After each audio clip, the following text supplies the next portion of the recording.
Bien, en el día de hoy, ¿verdad? Vamos a trabajar sobre el concepto de la adolescencia y el tema, ¿verdad? Es buscando la identidad y el proceso que vamos a llevar a cabo es cómo pasar de la adolescencia a la juventud con éxito. Vamos en primer lugar a tocar el punto de qué es la adolescencia. Algo que debemos reconocer es que Dios dice de nosotros que somos semilla de Dios plantada en la tierra. Y como semilla de Dios pertenecemos al grupo más importante, que es el de dar vida. Pero también debemos entender que el heredero, ¿verdad?, del rey, mientras es chico, en nada difiere del esclavo, porque todavía no tiene la formación para poder actuar de acuerdo al derecho adquirido de ser hijo del rey. Por lo tanto, vamos a trabajar esa parte en cómo pasar de la adolescencia a la juventud, pensando en cómo pasar de chico a ser heredero. La adolescencia es un puente que va desde una pregunta crítica: ¿quién soy y para dónde voy?, para luego hacer una transición hacia el futuro de lo que llamamos la vida útil. Lo que ustedes ven que dice Cobatate es el Colegio de Bachilleres de México, donde a todos los estudiantes que entran a la escuela ya superior tienen que pasar por esta misma serie de charlas que ustedes van a estar pasando. ¿Cómo salir triunfante de la adolescencia? La adolescencia es una etapa para aprender a manejar la tía. ¿Qué es la tía? La tristeza, la ira y la amargura que constituyen la trilogía emocional que define toda transición. Para poder trabajar con esa parte, sabemos que el sabio escucha el consejo y lo sigue. El necio cree que sabe más que el que le aconseja y fracasa. Por lo tanto, quisiera también, al ir explorando estos conceptos, que partamos desde la actitud mental de escuchar el consejo. ¿Qué es la adolescencia? La adolescencia es un estado emocional en el que no quiero sufrimiento y ando buscando alegría. Es el momento de buscar la alegría de la vida. Mis 3 emociones básicas con las cuales tengo que enfrentarme en el diario vivir, como dije anteriormente, van a ser la tristeza, la ira y lo que llamamos frustración o aburrimiento. Le he preguntado a más de 10,000 adolescentes esta pregunta: ¿cómo se siente?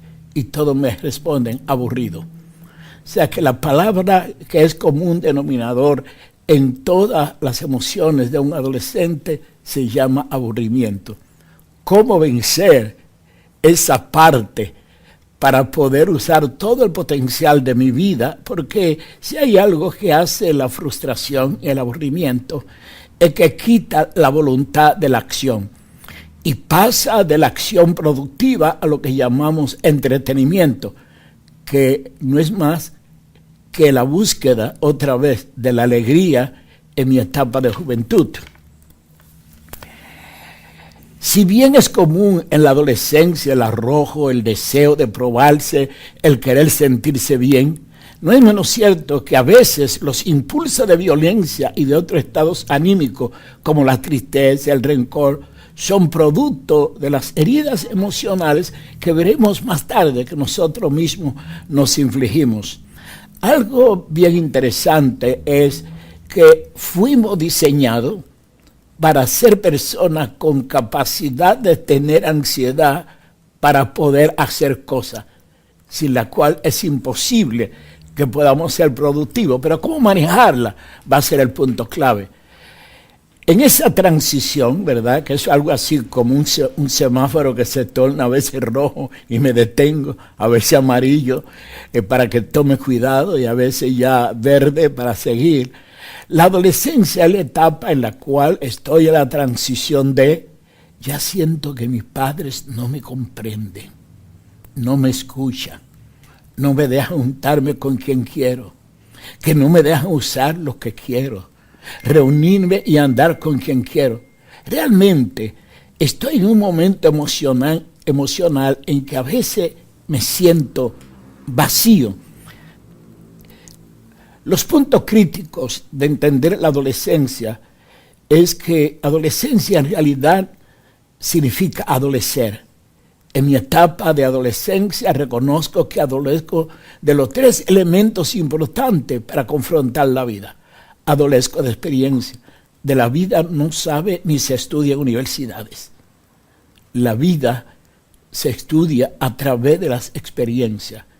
Y esas experiencias van dando herramientas que por fin formarán el conocimiento. Por lo tanto, de la vida sabe quien ha vivido. Quizá tú vives tu propia vida, pero tus padres han visto tener éxito y fracasar a cientos de jóvenes. Por lo tanto, la experiencia y aún su propia práctica le ha dado el conocimiento para dar el consejo adecuado en el momento necesario. Siempre que tu padre o tu madre te corrija o alguna figura de autoridad con quien estés, piensa en lo siguiente: no tomar tanto en cuenta la forma en que se me expresa lo que me dice, sino el amor que hay detrás de lo que se dice. Porque eso es lo que nos ayudará a ser una persona que podemos analizar el consejo. ¿Qué es la adolescencia? Es que llega un momento cuando yo no quiero seguir las normas o las reglas que se me imponen. Porque algo bien interesante de un adolescente es que si el adolescente solamente hace las reglas que se le impone, carece de capacidad de análisis para enfrentar la vida y no crea la fortaleza emocional para poder tomar decisiones. Por lo tanto, te voy a decir que no hay nada malo en que no quiera las normas. El asunto es si busca tu identidad para poder actuar desde lo que eres en apego a las normas que se te pueden exigir. La palabra de Dios nos enseña, ¿verdad?, que nosotros debemos manejar nuestras emociones con 3 elementos claves. Honra a tu padre y tu madre, pero también dice obedece en el Señor. Eso quiere decir que también los padres tienen que tener la responsabilidad de si están actuando de acuerdo al Señor. Pero por sobre todas las cosas, ama el consejo porque de él mana la vida.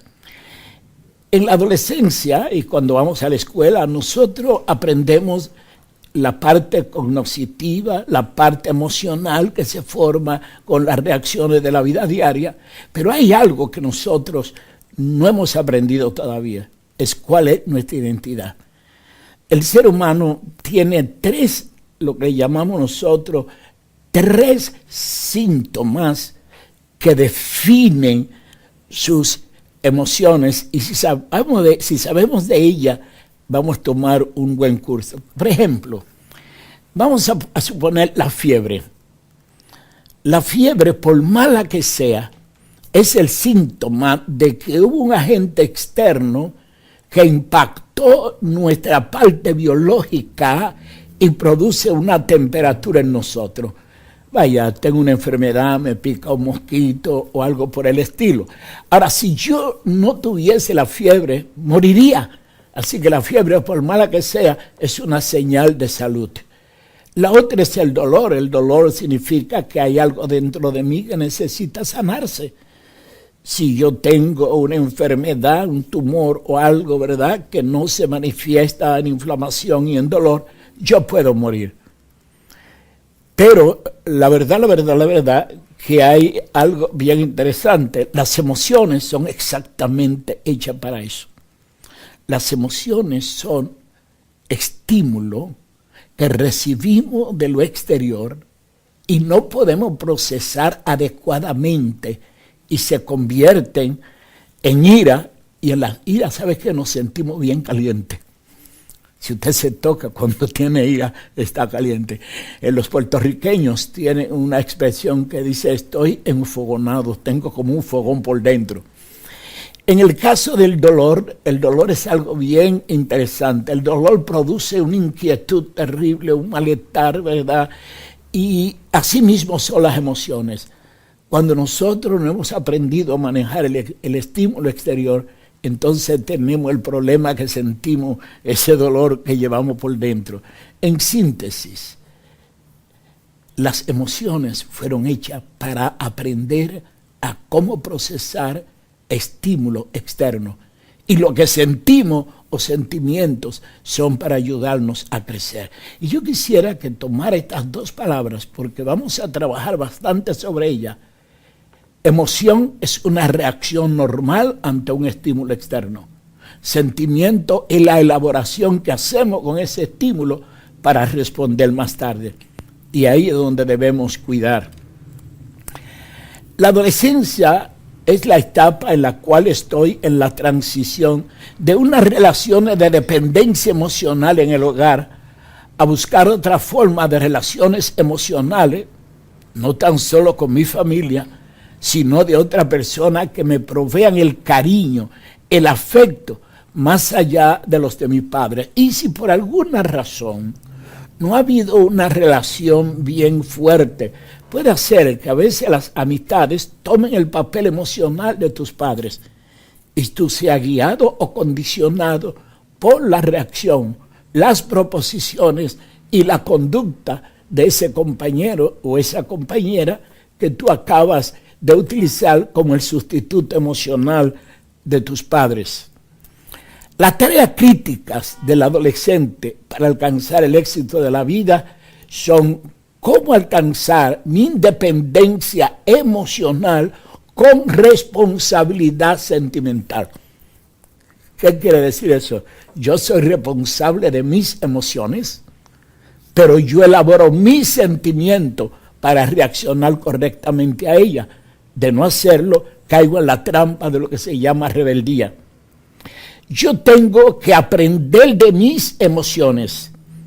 Y la mejor manera de aprender a las emociones es el manejo y no desplazamiento de la culpa de que mis emociones son causadas por otro. Yo sé que en este momento se te hace un poco difícil el poder comprender lo que estoy hablando, pero por lo menos quiero que te guarde estos dos últimos pensamientos.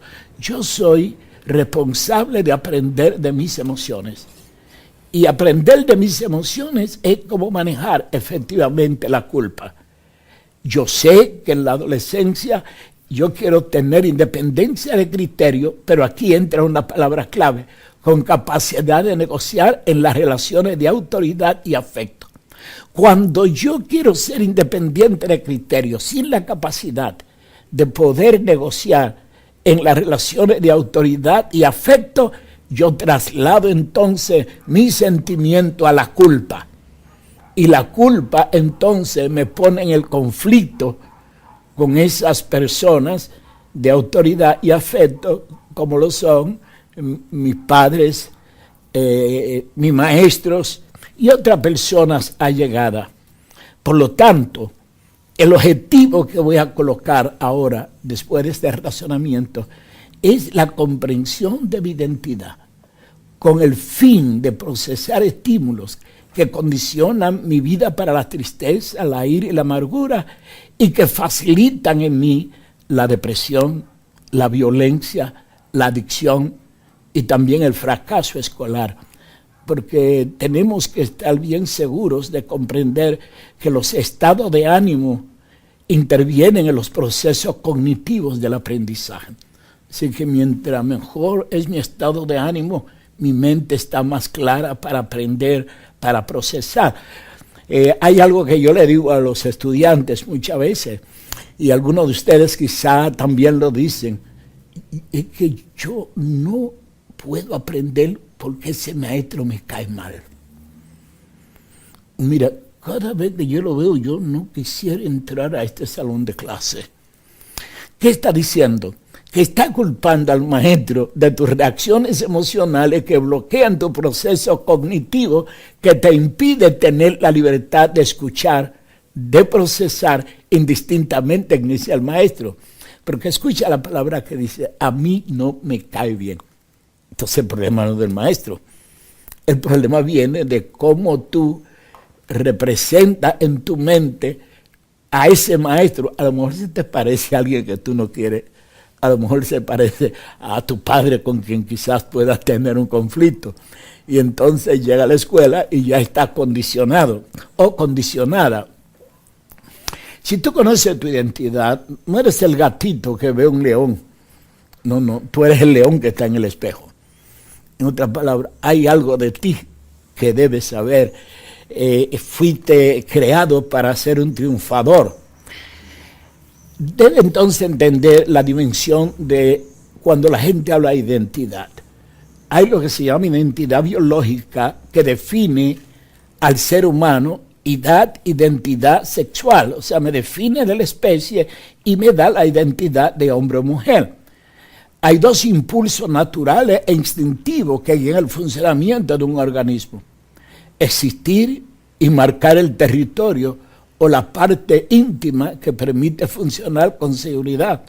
Hay dos condiciones que guían el balance de las emociones para proveer estabilidad: evitar el dolor y buscar el placer. Si aprende a manejar esas dos, entonces hay un balance en tu vida emocional.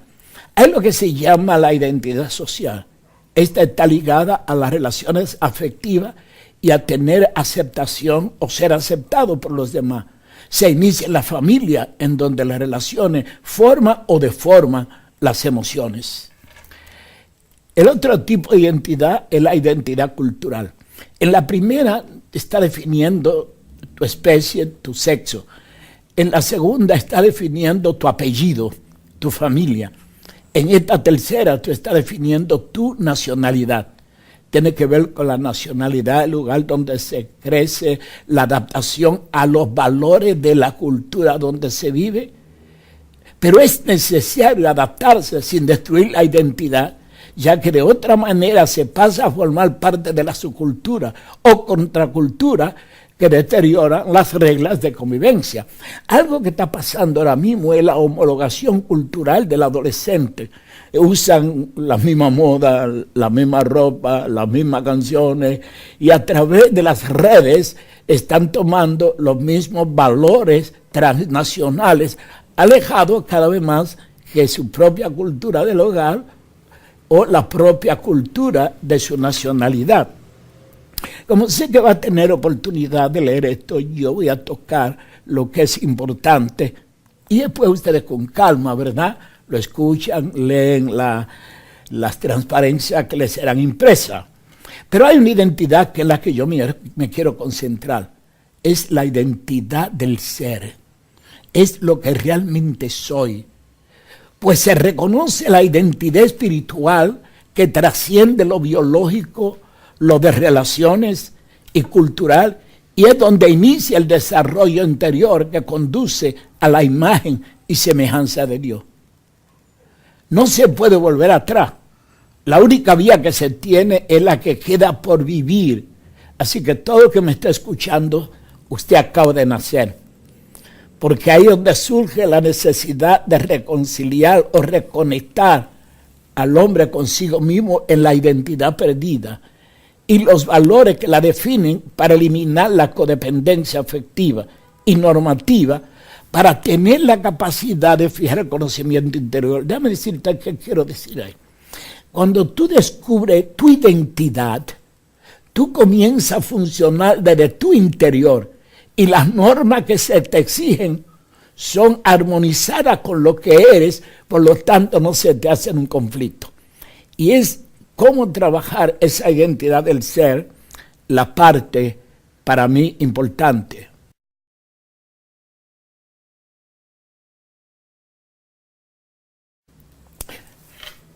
Vamos a hablar un poco de la identidad, de dónde viene.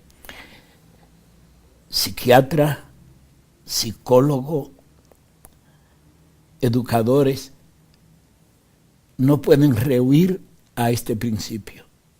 El ser humano es producto de lo que piensa, de lo que siente y cómo actúa.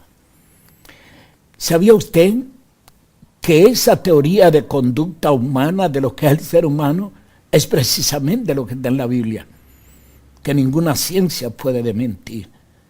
nosotros observamos el exterior y entonces los unimos todos para su análisis en lo que la ciencia le llama lóbulo prefrontal. Y lo organizamos en procesos de sentimiento en lo que la ciencia llama sistema límbico. Y nosotros entonces reaccionamos en lo que se llama la conexión, ¿verdad?, de esos dos elementos con nuestro sistema corporal, ¿verdad?, que va a hacer que funcione tanto nuestro sistema que le llamamos vegetativo como nuestro sistema que nosotros le llamamos sistema nervioso central para el movimiento.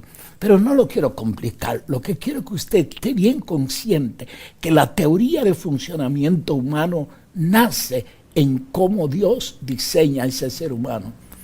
Si nosotros vamos a la primera acción donde ese diseño sufre un impacto, Dios es íntegro, en Él no hay sombra de mudanza porque Dios es fiel.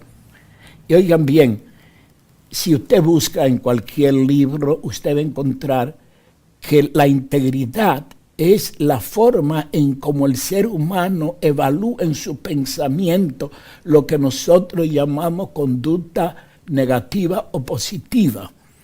Luego la emoción es aquello que dispara todo nuestro sistema de sentimiento en cómo nosotros vamos más tarde a reaccionar. Y luego la conducta no es nada más que la orden que recibe de nuestro sistema neuroemocional para ejercer una conducta. Por lo tanto, cuando Dios trabaja el problema primero de identidad es con Satanás. Dijo él, yo soy Dios. Y él no era ¿qué? Dios. Pensó que mal. De acuerdo a lo que entendemos hoy en lo que se llama cerebro ejecutivo, hubo una disfunción neurocognitiva, pensó mal. Una vez que pensó mal, dice que vio que la imagen de él era más hermosa que Dios le había dado. En otras palabras, se llenó de orgullo. Vio su referencia personal más grande que aquel que se le había dado. Y una vez que el pensamiento está atacado y las emociones son impactadas, viene la conducta. Dice que se rebeló. Pero yo quisiera ir un poquito más adelante. A eso la palabra de Dios, a ese orgullo que quita la autoridad de Dios sobre nuestra manera de pensar, se le llama vanagloria. En los conceptos de motivación de Maslow se le llama realizarse. Y la realización en el ser humano de hoy es búsqueda de poder, fama y fortuna, indistintamente si viola los principios de Dios. El segundo punto de hoy, la soberbia, la Biblia le llama soberbia, Maslow le llama autoestima. Es interesante porque la palabra de Maslow, autoestima, que él estuvo trabajando con el grupo de nosotros, la Federación Mundial de Comunidades Terapéuticas en New York, el concepto de él es self-esteem y es la estima del yo. Y la Biblia nos manda a matar el yo. Por lo tanto, nosotros tenemos estima de Dios en nosotros que no es auto, sino es compartida. Porque yo no puedo decir que amo a Dios a quien no veo, si no amo a mi prójimo a que veo. Así que Dios está representado en el otro, en la imagen de Él. Y eso es lo que yo veo en el otro. Por lo tanto, yo no puedo tener una autoestima superior, ¿verdad?, a la estima de quién, del otro. Muchas veces la gente dice, me voy a comprar un traje para subirme la autoestima. Te vas a enmascarar. Si yo paré a varios niños en un centro comercial en México y andaban todos con una camiseta que tenía el mismo nombre, y yo les pregunto, óigame, ¿qué es lo que dice ahí? Me dijeron, no, usted no lo ve, aeropostal. Y yo le pregunto, ¿qué es aeropostal? No sabemos, pero es lo que se usa en este momento. En otra palabra, yo me subo mi estima comparada con lo que el otro hace. Por eso a veces somos hijos de Dios, jovencitos, debemos utilizar lo mejor, ¿de acuerdo? Pero muchas veces sacrificamos nuestras emociones y a nuestros padres simple y llanamente porque yo quiero comprarme, le llamamos en Puerto Rico maones, le llaman en algunos sitios jeans, en otros sitios le llaman mezclilla, ¿verdad? Y queremos un pantalón de eso y cuesta quizá en americano $10. Aquí vamos a poner que cueste 100 pesos. Pero hay un letrerito que dice Docker, Levi, que cuesta 40 y pago 40 pesos, que serían 40 pesos de acá, ¿verdad? No más todavía, serían 400 pesos. Pago 100 por el pantalón y 400 por el letrero. Pero ahora el problema es que yo soy el que anuncia a Docker o al otro Levi que no me paga un centavo. Entonces yo lo que soy es una propaganda ambulante. O sea, he despersonalizado mi identidad en pro de ser aceptado. No, usted tiene estima de Dios en usted. Por lo tanto, la última parte, lo que le llamamos, la Biblia le llama concupiscencia o placer, y es lo que Abraham Maslow le llama entonces, en ese caso, necesidades fisiológicas. Así que para su información, Abraham Maslow, el que lo citamos como el jefe grande de la motivación, no inventó nada. Eso está en las Escrituras. Pero no lo dicen, porque muchas veces nos dicen que es religioso. Yo no estoy hablando aquí de religión. Yo le estoy hablando a usted de lo que dice la ciencia, y en este caso lo que dice la psicología. Vamos al drama del ser humano. Y aquí usted va a seguir ahora conmigo una teoría de clasificación de la conducta. Pensamiento defectuoso trae emociones defectuosas y trae conductas ¿qué? Defectuosas. Cuando el enemigo va, y déjeme decirles cómo yo le enseño en el hospital psiquiátrico, en la Escuela de Alta Salud Mental de Tabasco, donde esto mismo se lo acabo de dar en el mes de noviembre de 1914 a todos los psiquiatras y psicólogos del gobierno de México que trabajan con adolescentes. Cuando el caballero negro, yo le llamo jóvenes, no le llamo Satanás, le llamo caballero negro de la motivación. Él llega donde Adán, él no puede utilizar otra estrategia que la que va a usar contigo a través de toda la vida. Lo primero que le dijo a Adán, lo puso a ¿qué? Y a Eva a pensar.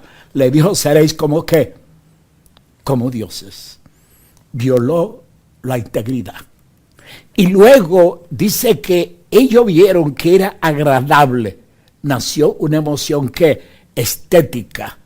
San Agustín decía que la belleza es lo que a simple vista agrada, ¿verdad? Y en la literatura se define la belleza como el resplandor de la forma sobre la parte proporcional de la materia que produce una emoción estética.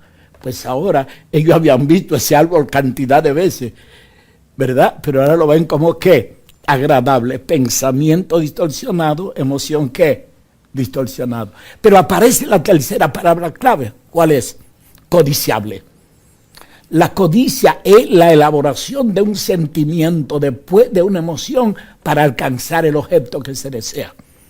Así que la codicia es simplemente la antesala de la conducta basada en una emoción distorsionada, en un pensamiento que distorsionado. Jóvenes, si esto es cierto, lo que estoy hablando, debe manifestarse a través aún de la vida de Jesús, porque es el parámetro que nosotros tenemos para hacerlo. Pero déjenme primero establecer aquí un concepto. Nosotros somos mayordomo de la imagen de Dios en nosotros. Dios nos hizo digno de ser, nos dio el primer valor intrínseco, dignidad. Hagamos al hombre a nuestra imagen conforme a nuestra ¿qué? Semejanza. Segundo, si nosotros éramos, debíamos hacer, y por eso Dios nos dio la mayordomía, no solamente de su imagen en nosotros, sino de los recursos. Y señoré los peces de la mar, aves de los cielos, bestias en toda la tierra. O sea, fuimos ¿qué? Administradores. Y la administración tiene una sola palabra, fidelidad. Y la palabra fidelidad tiene un solo valor, ser íntegro. O sea, manifestar en lo que hacemos, lo que decimos que somos. Y luego viene la palabra libre, que es obediencia. En otras palabras, en el huerto no había policía. No había autoridad. Porque la autoridad es intrínseca en el valor de la dignidad y en la práctica de la integridad. Entonces somos libres por lo que somos y somos reos de lo que hacemos. Somos libres por lo que somos y somos reos de lo que hacemos. Por lo tanto, el orden era, si quiere vivir, tiene toda el libre pensamiento basado en lo que eres y lo que haces. Ahí están lo que yo le llamo los tres valores intrínsecos en la naturaleza humana, porque el valor es ser, la norma es hacer. Y cuando yo hago sin ser, yo finjo lo que soy. Por lo tanto, a partir de ahí vamos a ver entonces a Jesús. El enemigo llega donde Jesús. Si tenemos esto como base fundamental del manejo de nuestra identidad, vamos a ver que el enemigo solamente puede trabajar contigo en los tres valores que conforman tu identidad. Integridad. Le dice a Jesús, todo esto te daré si postrado me adorare. Fue lo mismo que le dijo a ¿quién? Adán y Eva. Es lo mismo que él hizo cuando ¿qué? Usurpó. Fue una propuesta para violar el valor de la ¿qué? De la integridad. Y fíjense que le dice, todo esto te daré si postrado me adorares. Entonces la respuesta de Jesús es un significado tremendo en el valor de la integridad. No se puede servir a dos señores. ¿Qué estaba diciendo? No tengo una mente ¿qué? Dividida. Yo soy uno con el Padre. La caída fue cuando la mente se dividió. Y de hecho, jovencitos, ¿saben qué es la locura? José Batista Napoleón Bonaparte está diciendo que es lo que no lo que no es. Por eso muchas veces actuamos más desde la locura de lo que somos. Ahora bien, no servirá a quién, a dos señores. Le quiso tocar ¿qué? El pensamiento. Y después, y le voy a decir ahora otra vez como yo lo enseño en el hospital psiquiátrico, le atacó el ego. Y Abraham Maslow le llama en esa parte estatus o pertenencia. Fíjense que le dice, si eres el Hijo de Dios, ¿sí qué? Si pertenece. Y la palabra es si eres, ¿verdad? No si hace, si eres. Le tocó su valor de la dignidad de ser la imagen de ¿quién? De Dios. Y le hace la propuesta, lánzate de aquí, que si tienes el estatus, si pertenece, si eres, van a mandar unos ángeles para que tus pies tropiecen en piedra. Déjame decirle algo, compañeros psiquiatras y psicólogos que están aquí. Jesús fue llevado al desierto, fue dejado solo. El mejor ambiente para definir lo que es la depresión es ese.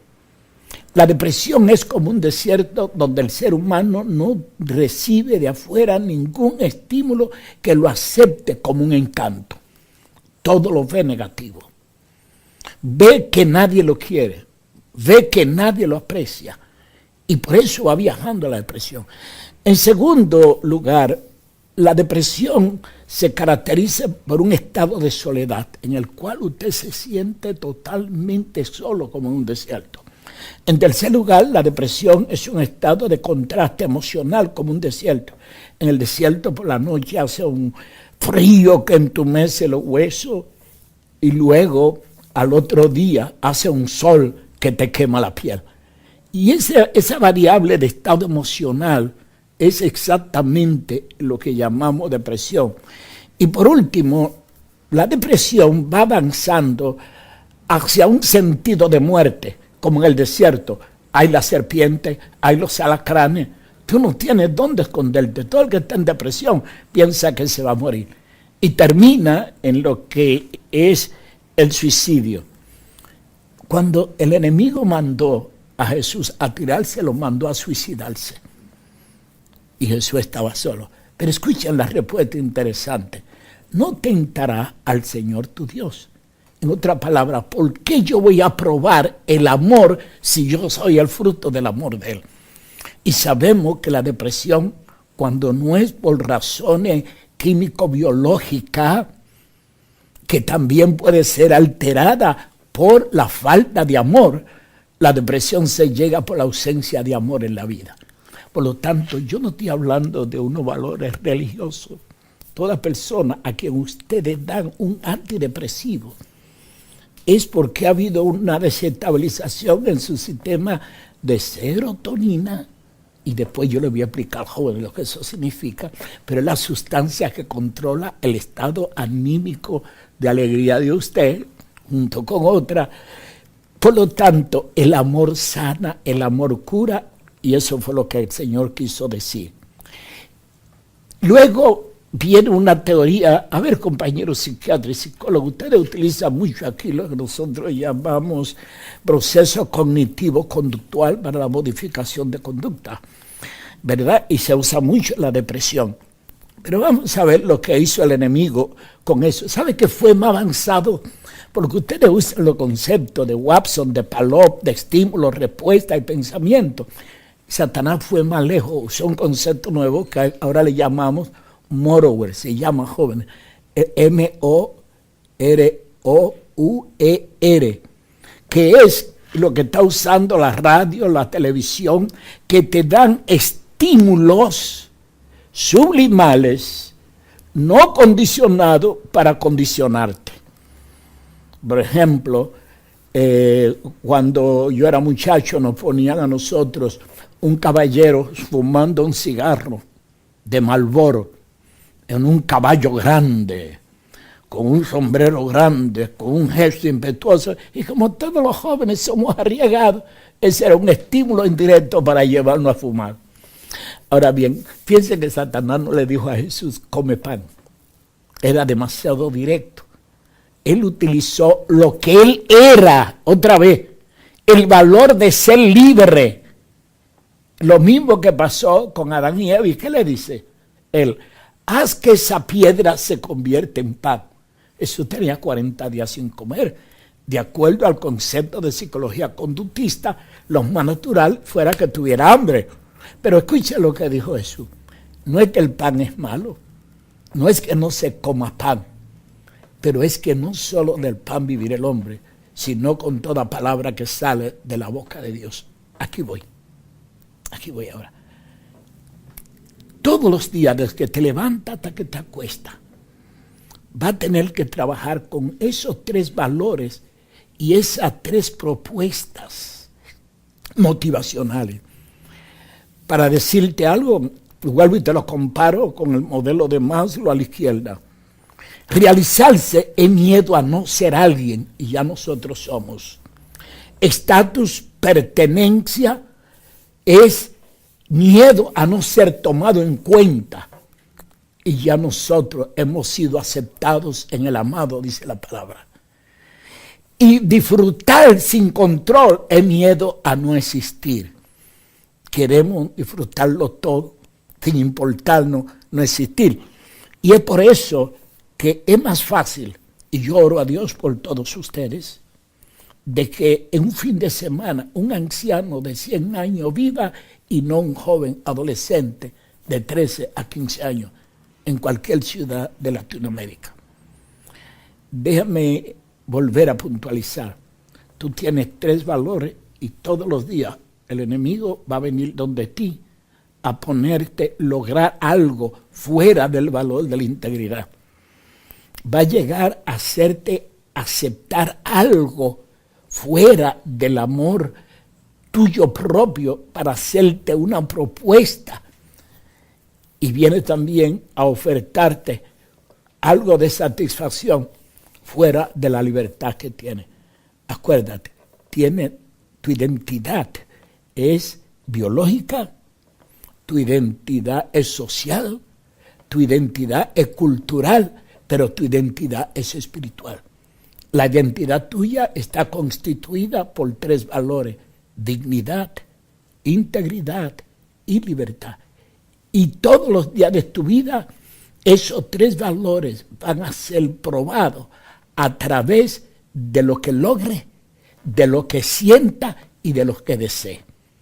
Si conoce bien tus valores, estoy seguro que tendrá un parámetro de respuesta. Por lo tanto, esos valores también fueron en la cena. Cuando el discípulo traspasó el reino, todos buscaron quién era el mayor. Y Jesús le dijo: ustedes son siervos administradores, no los líderes de la gente. Y luego viene ese ego que se infla, ¿verdad? Cuando la gente no sigue. Y él dice: aquí no es el ego, aquí es humillarse. Y en tercer lugar viene ese deseo de control, de líder. Aquí no es control, aquí es repartirse y entregar el poder. Lo dejo ahí por ahora para que puedan sostener una conversación y la pueden sostener desde 3 puntos de vista. Desde el punto de vista de la palabra, desde el punto de vista de lo psicológico, educativo, y desde el punto de vista referencial de lo que está pasando en el entorno de ustedes.